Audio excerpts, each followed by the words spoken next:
Okay. Thank you, Alec. And hello, everyone. Welcome to the Join Pro online experience at Peking University here in Beijing, China. My name is Alessia Davgaluk. I am a master's student at Peking University. This is my second year.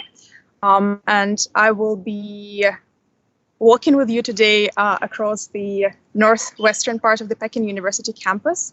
I'm not a historian. I'm not an expert in the history of arts, but I'm very interested in the history of China. And I think for anyone who is joining right now, who is interested in learning more about China, Peking University campus is one of the best spots to start from, especially now that we don't have access to many other tourist spots. So thank you for joining for this Join Pro online excursion. Join Pro is a company that is doing these online experiences on multiple media channels, including Instagram and right now also YouTube in Russian and now in English. So we will have a 1-hour tour during which I will talk to you about the history and some interesting details about Peking University and Chinese architecture and history. Not to be distracted later, you can like this channel and subscribe for later experiences. And this online excursion is working on a donation system. So if you're interested in making a donation as a small thank you for this experience, you can find more details in the description to this video. Another interesting thing is that we'll have a quiz during this online walk. So tune in. I will be asking you 5 questions in the course of our online walk, and you'll have to listen very carefully to the information that I'm giving to you, and you will have to give at least one answer in the comments to this video to take part in this quiz. So after the tour is finished, I will give you correct answers to you, and if you give most correct answers, you have a chance of winning $100. The more correct answers you give, the higher your chances are. The winner will be will be chosen by a random generation of numbers. So I think that is it. If you are a winner, you will have to provide your email for communication, and good luck for that, and pay attention. So that is it for the introductory part, and let's start with the Peking University itself.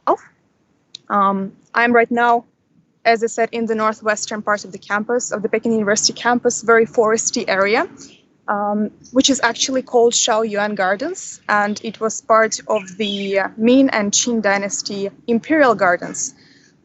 Peking University itself is one of the oldest also universities in China itself. Many mosquitoes right now.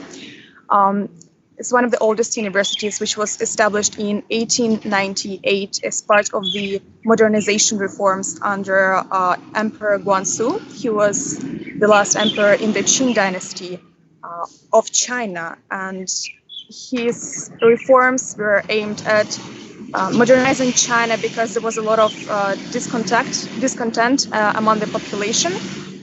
And even though, as we know, Qing Dynasty came to an end in 1911 during the 4th of May movement, when China became a Republic of China, and from then on, the rest is history. Even though the Qing Dynasty itself finished in 1911, Peking University continued to exist and played a very important role in the history of China, in its intellectual movements, etc. So I will start moving and showing you around the campus. So yeah, Peking University has cultivated many minds of past and present of China, including Mao Zedong and current Premier Li Keqiang. But few people know that actually what we're looking at right now, which is a very beautiful campus, was not really a campus of Peking University per se. It, as I mentioned, used to be part of the imperial gardens in the 19th century, but in the 20th century, Peking University was first built in the center of Beijing. So it's not that far from the Forbidden City, Gugong, if you're interested. And this territory was actually claimed, if you will, by the American Christian Church, who built their own university here, which was called Yanhong University. It was built in 1926, and most of the buildings that you see, they were kind of reconstructed by the architects from the US, from America. A lot of it also obviously reconstructed later by Peking University, but the original design and the layout of the campus was like the US. The US built most of it, the US architects. And Yanhong University, as I said, was established in 1926. Even though most of what you see is not original architecture from Ming or Qing Dynasty, it is reconstructed very scrupulously, and you can study and try to understand a lot about Chinese culture and architecture from these buildings, including the whole philosophical system of the of the Chinese cosmos, of the Chinese philosophy of architecture, and the color scheme.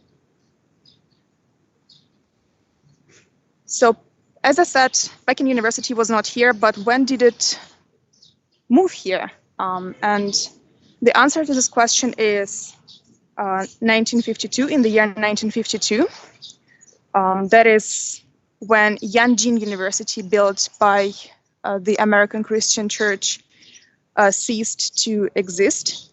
Peking University moved around China quite a few times, to be honest. So it was originally built in the center of Beijing, as I said. And then when the Second World War started in 1937, they moved Peking University alongside with some other Beijing-based universities like Tsinghua to Changshu. It's a city in China too.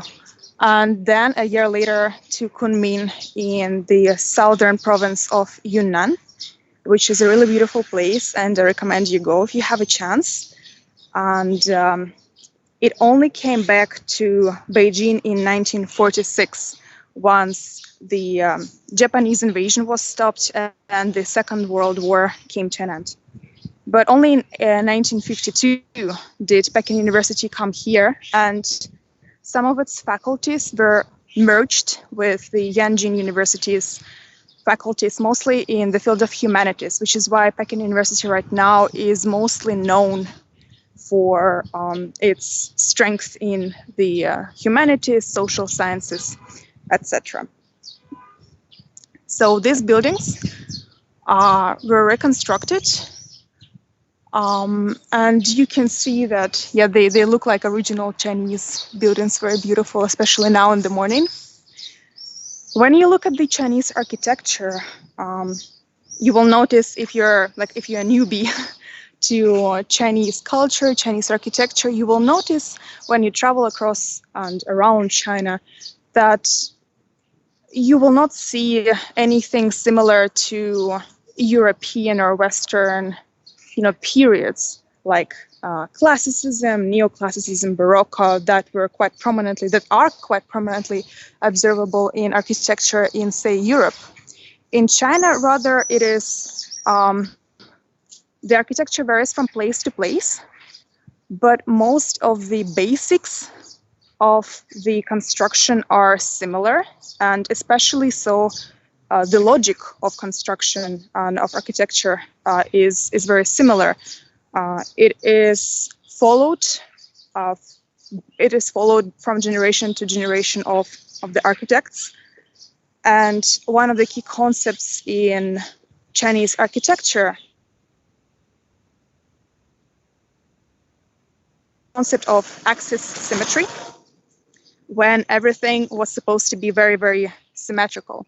So you might know that, for example, in Beijing, the Forbidden City, the Grand Imperial, is built on an axis of north to the from the north to the south, and all the buildings are kind of lined up in this straight line. So that was very, very prominent in Chinese architecture, and that is also prominent and in the construction of Peking University campus, but in a slightly different way. And right now we are approaching the west gate of Peking University. I'm gonna walk to it to show you some of the details of the roof. You see there are quite a few people. It is slightly loosened right now, so there are more people, more workers coming in into the campus. Not really. 你好。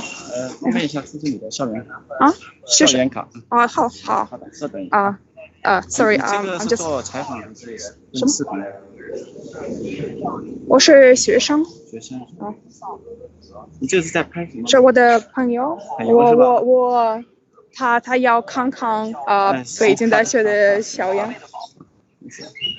Sorry for the interruption. It's just I'm asked for my student card.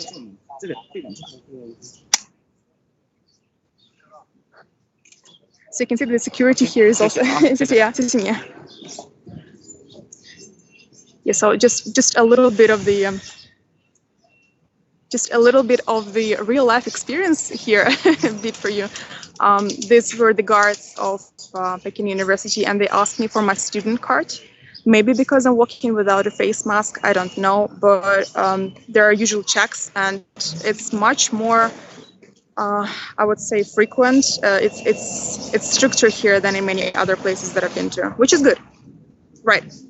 But we continue, and this is the west gate of Peking University, which used to be the main gate of the campus to the campus. It's a little bit noisy, so just have a look, and I'm gonna walk away.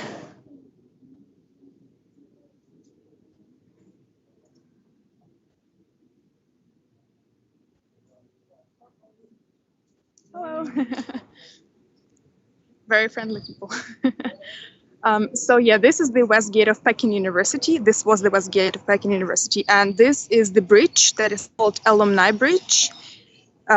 It's called Alumni Bridge because it was built on the money donated by the graduates of Yanhong University, that American university that was here in 1926. And the reason why West Gate itself was the main gate to Peking University campus is very interesting because, as I said, most of the buildings in Beijing are following the north-south axis symmetry, starting from the Forbidden Palace. And that is actually like this across most of China. Most of the buildings are facing the south. Purely because from the practical point of view, it will allow more sunlight into the building. But the reason why West Gate was the main gate is because the campus architect, the campus designer, Henry Murphy, also from the US, really adored Yuqian Pagoda, the Jade Pagoda in the Imperial Palace, in the Summer Palace of Beijing, which stands directly like to the west if you exit the West Gate. So he really thought that that was a prominent piece of architecture and one of the main landmarks in Beijing. And he decided that the main axis of Peking University should also be the axis, the west axis. So that the West Gate would stand on this axis, and some of the main landmarks in the university itself would also stand on this east-west axis, including Weiminhu Lake, which we will walk to very, very soon. Right. So, yeah, the first question. Pay attention. This is the first question from the quiz that we have, and do write your answer in the comment below. So, question number 1 is: what year did Peking University campus move into Peking University basically moved into this current campus. Should I say out loud the possible answers, alternative answers? Yeah, you're right there. Okay, sure. Is what year did Peking University move into this campus? Okay. So right now we are standing by these two beautiful columns. If the buildings that I've shown you before were mostly reconstructed, then these two columns they're actually original. They date from 1742, so 18th century, and they are very, very beautiful carved stone columns with the figures of dragons and clouds. They were built when the Emperor Qianlong was reigning in China, and they were also part of the old summer palace.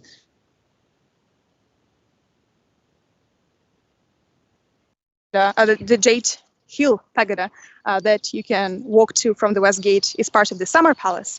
But there's another palace in Beijing, which is called Old Summer Palace, and it's a different place. So don't confuse those. The Old Summer Palace is right to the north of Peking University campus, and it used to be one territory of the Imperial Gardens. So these two columns were part of that Old Summer Palace, built in 1742. And those are two of the four. There are in total 4 columns. 2 of them are now stored in the National Library of China, and 2 remain here as a landmark. And it's very interesting to look at Chinese architecture and see and try to understand the metaphor, the meaning behind the figures and the visual part of architecture. So, for instance, it's very interesting to decipher the meaning behind the animals, the imagery of animals in Chinese architecture. And this imagery was not used randomly, of course. It was also part of the wider Chinese philosophy, the Chinese understanding of the cosmos, if you will, which was called Wu Xin. Wu Xin is based on it's basically consists of 5 elements and the connections between those 5 animals, which are metal, wood, water, fire, and earth. And humans were in the center of this Wu Xin scheme. And they represented the earth itself. And on the 4 sides, there were different groups of animals and creatures.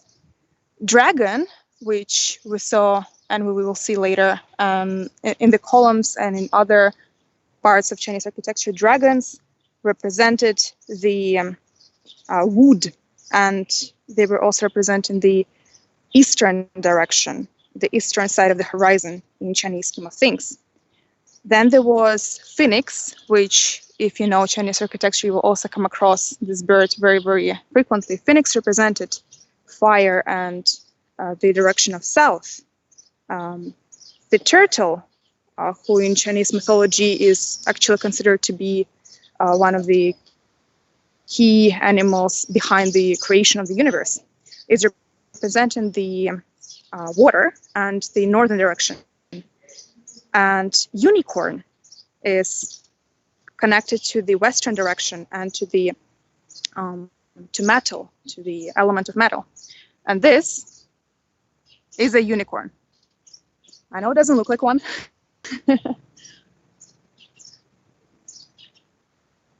But it definitely is. It's very strange, I think, for the newcomer to the Chinese imagery when they see different animals like lions. If you saw,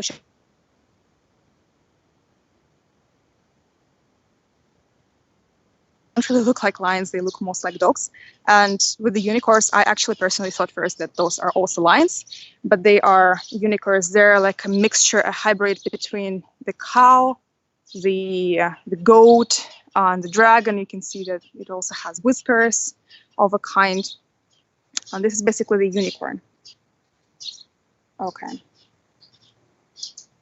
I have a second question for the quiz to ask you right now. Pay attention.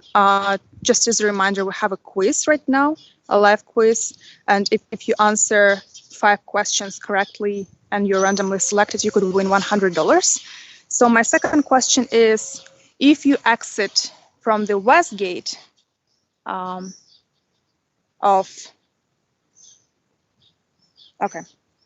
if you exit from the west gate of Peking University campus, actually, if you exit from the Peking University campus,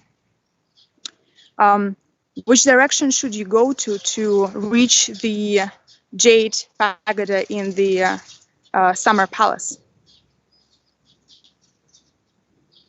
Okay. So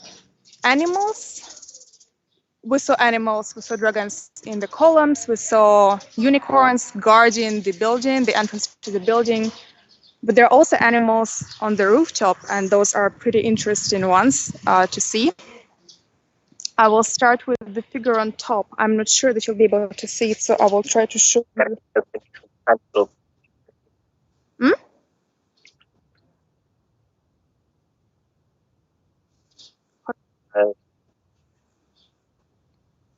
Okay. Is it for this? Yeah. Okay, хорошо. So you can also find, if you kind of lift your head and you look at the Chinese rooftops. Let me see. I'll try to show you better. Right. So if you look at the Chinese rooftops, you will see some more animals there. And over there, at the very, very top, you can find a figure like this. Okay, I think you can see it. I'm showing it to you from my iPad because it's very hard to see from the distance from the camera. This beautiful creature is called Qi, and it's a mixture, it's a hybrid between fish and dragon. And it sits right on the top of the Chinese roofs. The reason why it's there is because in Chinese mythology, as a hybrid of fish and dragon, Qi was believed to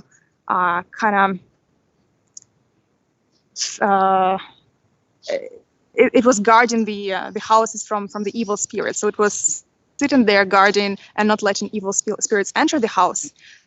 And because it is depicted with its mouth open, Chinese believe that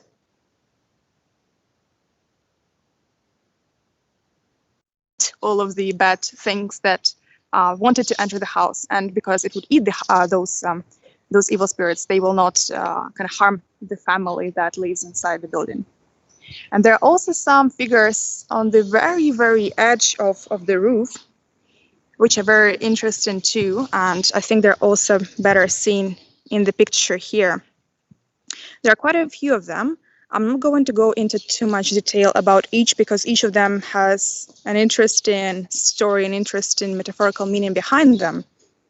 But I'm going to tell you about the numbers. And generally, these figures you will not find on the ordinary buildings in China.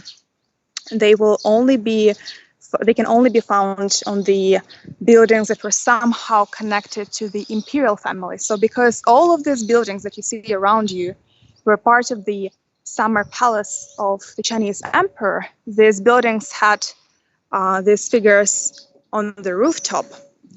And generally, you could find anywhere between 3 and 9 figures, and their number rose proportionately to the importance of the person who would occupy the building.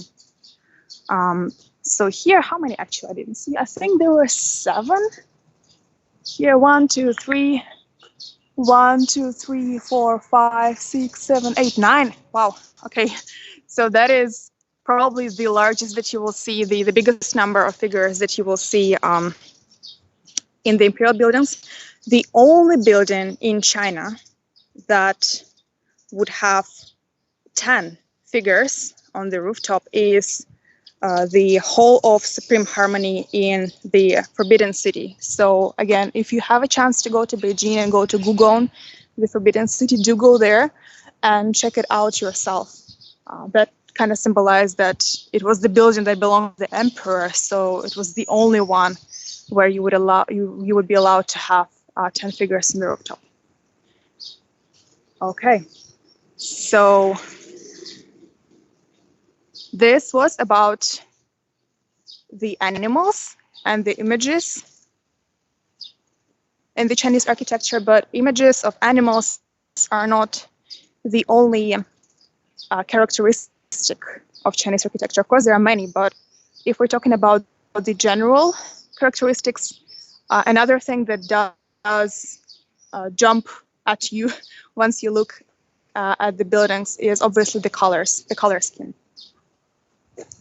And I'm going to walk and show you more of the buildings right in front of us so that you can have a better picture. Basically, colors were also part of the Chinese understanding of the scheme of the universe, and each of them stood for something of its own. There are 5 colors that were mostly used in Beijing architecture, at least, or in the imperial architecture more generally. And the most important one, if you will, was yellow. You can see some parts of yellow in these buildings too, like in the roof, just a little bit for the decorative part, but not too much, because these were not the main imperial buildings. The yellow color represented emperor. I mean, more widely, it represented also the energy of warmth in the concept of yin-yang,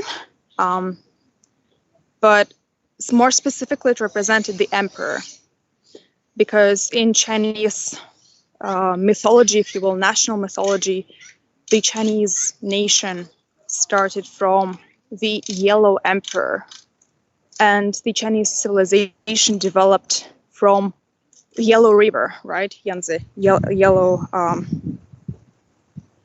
River. And again, if you have a chance to go to the Gugong, to the Forbidden City, you will notice that rooftops there are yellow. So here and everywhere else in Beijing, roofs are generally just gray. But in the Imperial Palace, they are, in the Forbidden City, they are yellow. So yellow is one color. Another important color is red. Obviously, you see here that a lot of red is used in the architecture, and red is also one of the main colors in China. It is associated with good luck. It is associated with fertility. Red is used a lot in the main celebrations in China, like in the weddings. The bride would also usually wear red. For the Chinese New Year and for many other holidays, children would receive this hongbao, which is like a red envelope. Usually has money. Now that we're in the digital era and we all have WeChat here, there is like a digital red envelope. You can send a money transfer, which is not just a money transfer, but it is a hongbao, which is a red envelope, kind of represents a gift from one person to another. So red was also an important color. Okay. And there were 3 more colors. Before I tell you which ones, I have another question for you, question number 3 for the quiz, and do write your answers in the comments to have a chance to win $100. And my third question is, the Qi figure on the Chinese rooftops, the one that I showed you before on the very, very top of the roof. Qi figure, it is a hybrid of a dragon and of what? What other animal? Okay. So red and yellow, there are 3 more colors.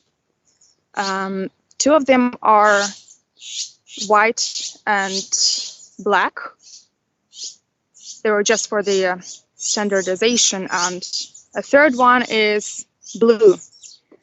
Blue is also an important color, but that is more important for the religious type of architecture. So for the Buddhist temples, for example, or for the Taoist temples too.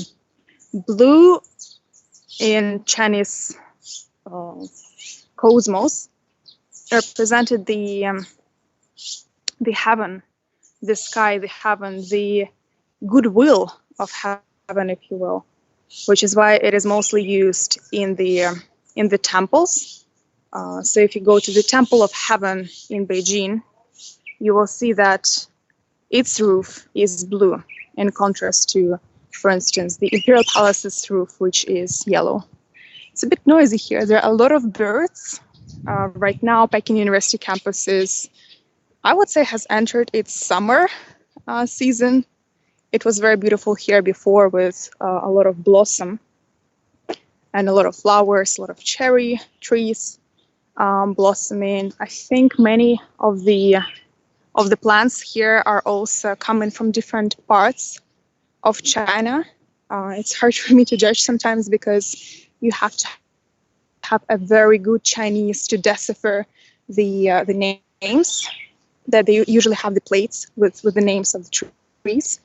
But it's very, very beautiful. And we are now walking these buildings, by the way, yeah, we're walking by those buildings, and these buildings used to be, I think, male dormitories of the Yanhong University, that predecessor of Peking University here, the American Christian University. And right now, these buildings are part of the School of Architecture. And we're now close to the Weiminhu, yay, one of the key landmarks of Peking University that every graduate takes pictures with, that usually has lots of tourists. So we're lucky in a way right now that it's under quarantine. The campus is still under quarantine. Otherwise, even though it's early morning, I think there could be quite a few tourists walking around. It's very beautiful. So you can see the water. Trying not to disturb locals too much.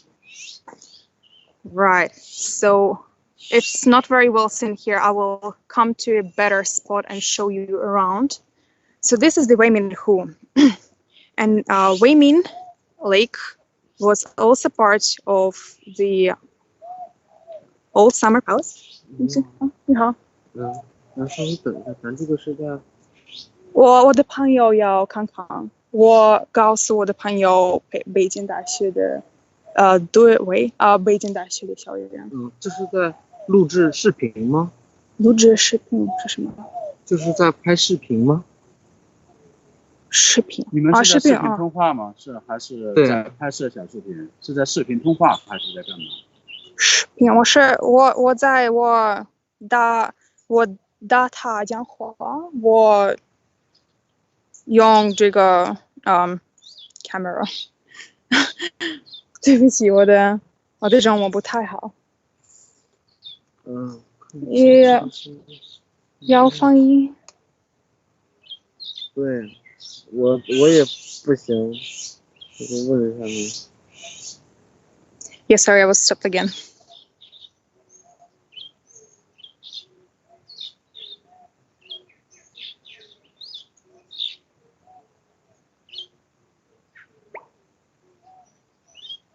对，是吗？对，是视频通话是吗？视频通话，你可以翻译一下。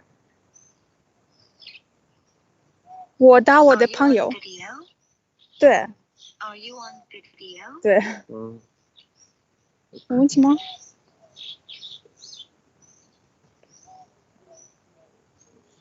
我是眼镜学堂的研究生。OK。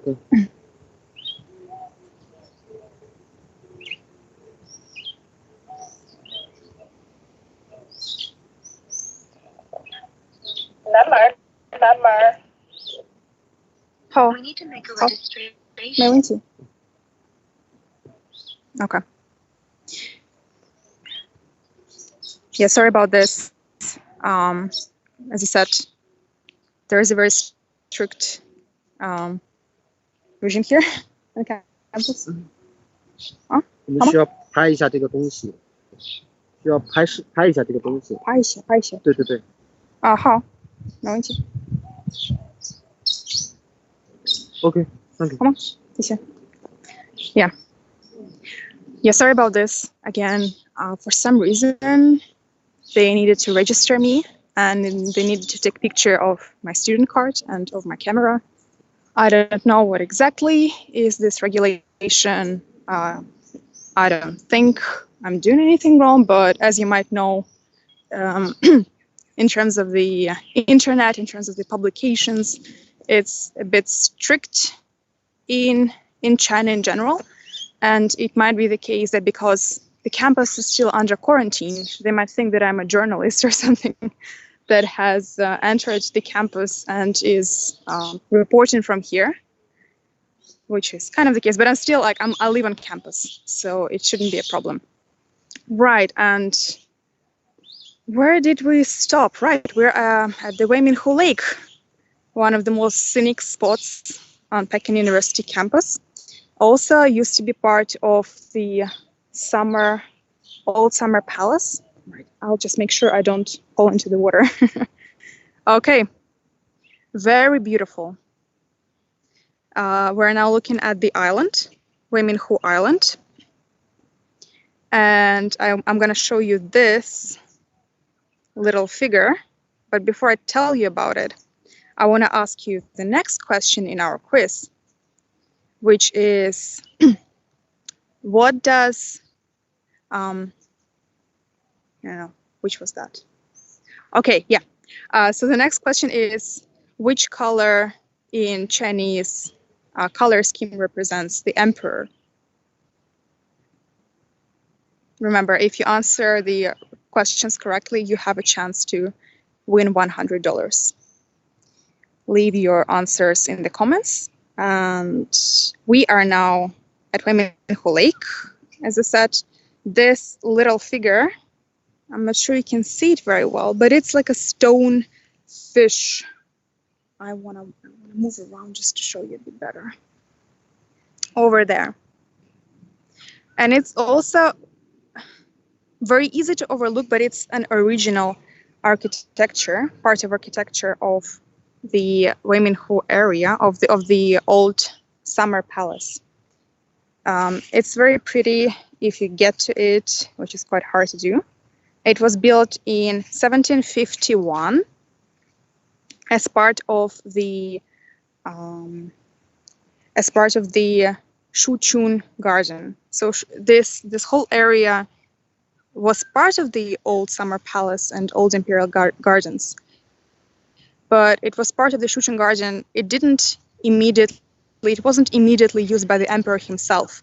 Rather, it was used by the noble people, by the nobility, by the aristocracy who moved here to live close to the emperor's summer palace. It was the usual practice. If you were like high-ranking official, you would want to live close to the emperor. So this area belonged to one of those imperial officials. And I'm going to tell you a little bit more about him a bit later. But this fish is one of the most important landmarks of Peking University too. As I said, it was built in 1751, and it survived a lot. It used to be a fountain, actually, at the beginning. It was part of the fountain. So if you do get close to it, you will see that there is a hole on top of it that would spray water, like almost 10 meters on top, above, which is very impressive. But right now it's not functioning. Unfortunately, this stonefish survived Anglo-French invasion of China and Beijing in particular. If you know history of China and history of Beijing, you might have heard that the old summer palace that is just north of Peking University campus is practically destroyed. So if you go there, most of what you will see is ruins of the old palace, as opposed to the summer palace, imperial summer palace, different to the west of Peking University campus. That one is more well preserved. The old summer palace was destroyed by the Anglo-American troops, which is quite sad. And the Chinese didn't want to reconstruct it. They kept it as it was, destroyed, for people to see as a reminder of what humiliation the Chinese nation has experienced during the century of humiliation, the period in history that is known as century of humiliation, when Chinese nation was colonized by the external powers. The fish, which you can see there in the distance still, the stone figure, survived that invasion and that destruction in the old summer palace. And it was appropriated by one of the collectors, I think one of the members of the nobility, and then bought again by the Yanhong University, the American university, the original university here. Then during the Cultural Revolution, it went to the bottom of the Weimin Lake, because during the Cultural Revolution, again, it was a purge against aristocracy, intellectuals. And then I think once the Cultural Revolution was finished, it was retrieved from the bottom of the lake. So I brought you here because it's a beautiful view of the Boya Tower here in the distance and of the stone. It says actually Wei Min Hu, and Wei Min Hu means, if you translate it from Chinese, it means a lake with no name. Literally, nameless lake. People argued as to why the lake is called a nameless lake. One of the versions, one of the interpretations from history says that it was just a temporary name once the in the 20th century, once the Peking University moved here, I think, and they couldn't come up with a name, so the Wei Min Hu, the nameless lake name, kind of sticked and persists until today. But there are more metaphorical interpretations which say that, well, Peking University is such a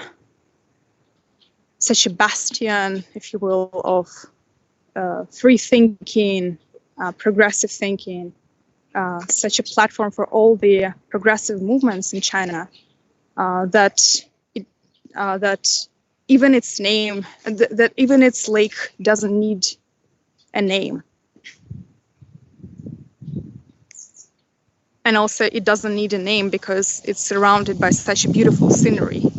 So if you come here, you will just be amazed by the scenery, and because you're looking at everything which is so beautiful, you don't really care what the name of the lake is. There are some bits of architecture around this part of the lake too. For instance, this assembly of figures, which is supposed to represent an altarpiece right there behind. And these 5 figures are stone recreations of the usual assembly, of the usual construction called wugong. It's usually used in China to make some sacrifices, but I don't want to make it sound very bloody. So the sacrifices, especially in Buddhist and Taoist culture, were sacrifices of some objects, not necessarily of like people or live animals. So you can see that on the sides there are, I think these ones, yeah, these ones were supposed to be vases for flowers. These are chandeliers for candles, and this stands for the incense burner. And again, in Taoism and Buddhism, Usually people would kind of donate, sacrifice incense, flowers, lamps, water, and fruits to satisfy different, to satisfy taste, vision, perception,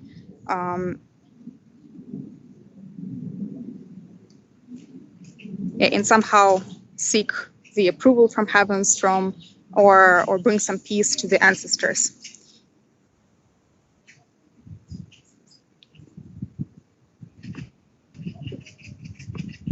This is probably also the original construction. I haven't found any information as to whether it used to be here originally or it was put here after the Yanhong University moved here. A lot of the information about the history of the campus is in Chinese language, and it is sometimes difficult to find history in English. Which is why every piece you find, you either need to translate or spend a lot of time trying to source. The design, the landscape around the lake is actually also not original. So you might think that the nature that you see here used to be here centuries ago. It's not really the case. It used to look a bit different, but the design was changed after the old summer palace was burned. This area used to belong to one noble official that I promised to tell you about earlier. This garden belonged to the person who was called He Shan, who lived also in 18th century from 1746 to 1799. And he was a Manchurian official in the court of Emperor Qianlong. And he was quite a guy. He is known in China as the most corrupt official. He managed to gather quite a huge amount of money, and he was in possession of lots of valuables, but he was also a very smart guy. He was only 27 years old when he was allowed to enter the Forbidden City, the Gugon, the great imperial palace in Beijing, on top of a horse. And this was something that only older officials could allow themselves to do. And 1 year later, when he was 28, he was appointed as the director of Beijing customs. And he stayed there for 8 years, although usually people stayed there for 1 year only. He was basically responsible for all the customs in the city of Beijing. And when he was 30, he kind of migrated from there to the emperor's personal council, and he became a minister of taxation. And you can imagine what kind of power one person can have if they are looking after the taxation. He was basically responsible for all of the finances in the empire.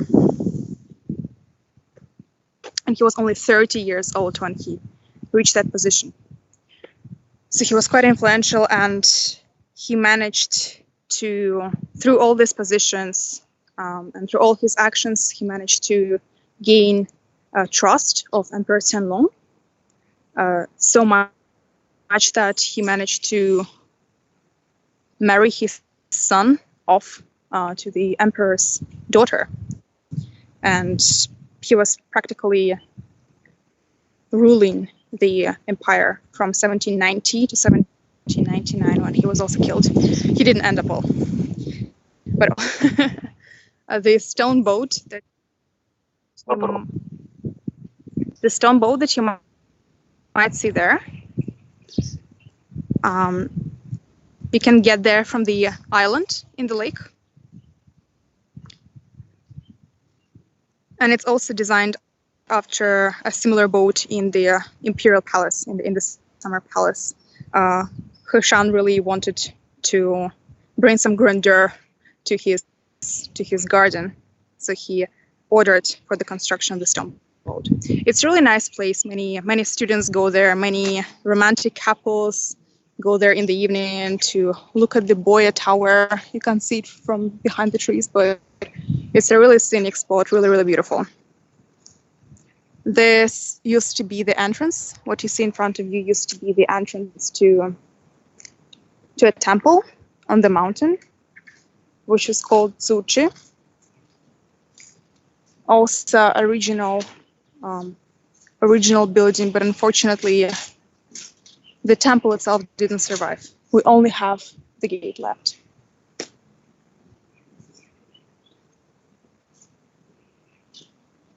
I really hope I'm not stopped by by anyone right now.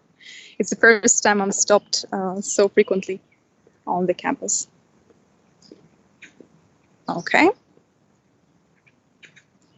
So right now we are approaching very slowly the finish point, the end line of our tour today.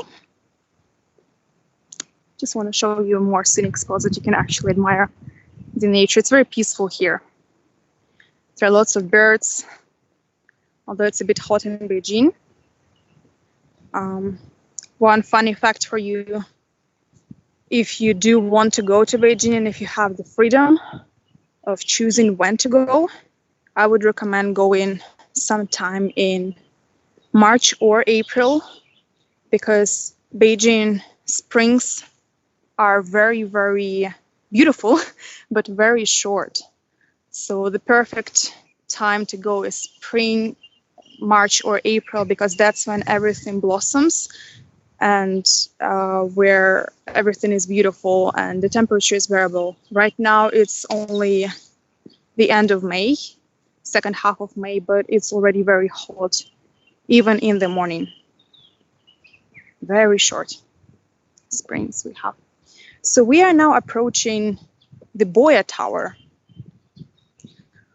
If you look at the postcards from Peking University and from Beijing, you'll probably see Boya Tower on many of them.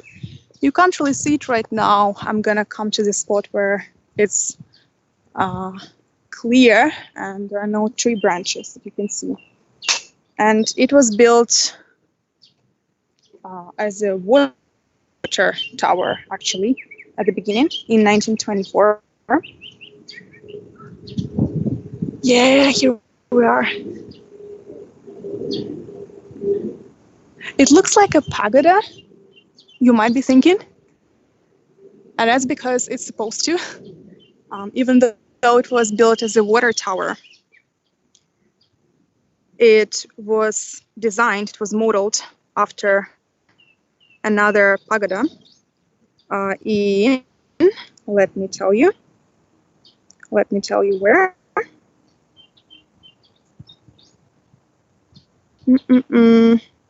In Tunzhou. And the reason why it is called Boya, by the way, it's very, very tall, very, very tall. It's 37 meters tall, and it has 13 stories in it. The reason why it was called Boya is because it's named after a particular person. It's named after Bo Chengguan. You might think it's a Chinese, but oh well, it's not. It's actually an American professor, and Bo Chengguan is his Chinese name. His American name is Lucius Porter, and he used to be a professor at that Yanhong University. His family donated a lot of money to the university and invested a lot of efforts into studying Chinese culture and cultivating good relations between the US and China, and between Harvard University in particular and the Yanhong University. By the way, probably that's why Harvard University still retains very good relations with Peking University, and they have lots of common projects. So because this professor, Lucius Porter, has made many contributions to Peking University, to Yanhong University, to China, they decided to call this tower in his honor. So the tower is called Boya, and Bo there is related to the first symbol in the Chinese name of Lucy's portrait, Bo Chengguan, Bo. And Ya means an elegant scholar. Let me show you from different angles. Again, it's a very, very important landmark in the campus. Usually graduates take pictures with it. And it's actually also the tallest building on the campus. And it is said that either explicitly or implicitly, no one is allowed to build anything taller than Boya on the Peking University campus,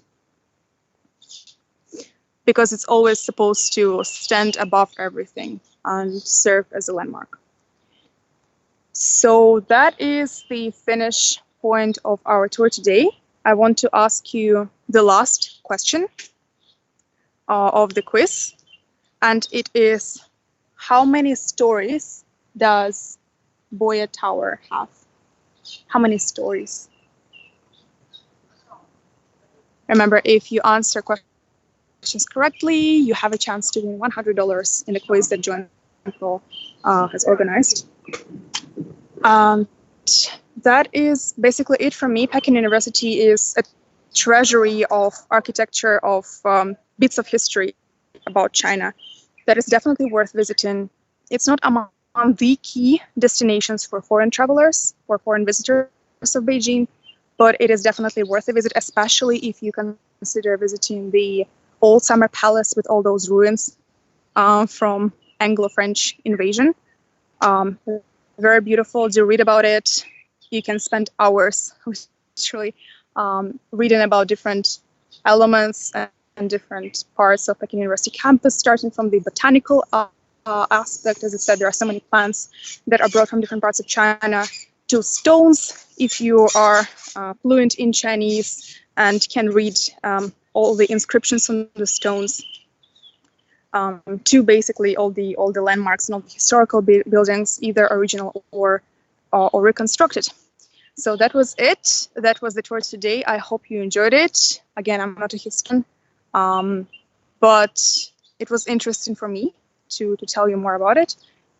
Do feel free to contact me if you have any other questions, and tune in. Again, subscribe to the Join Pro channel and like it, because there will be more tours like this in English too.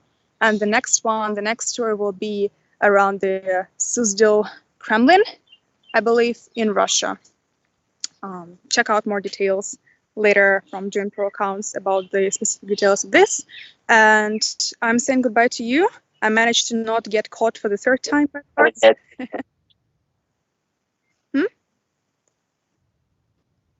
Oh yeah, yes, sure. Yeah, the correct answers. Sorry to keep you from those. So the correct answers were the first question: when did Peking University move into the current campus area? Is 1952. Second question: which direction you should go from Peking University to reach the Summer Palace and the Jade Peak, the Jade Pagoda? It's the west. Third question: the Chiwan on Chinese rooftops, the figure on Chinese rooftops, is a hybrid of a dragon and a fish. The fourth question: which color in Chinese scheme of colors represents the emperor? It is yellow. And the fifth question: how many stories are there in the Boya Pagoda? There are 13. So those were the correct answers. I hope you got as many of them correctly as possible. And I'm going to say goodbye to you here, and I hope you enjoyed it.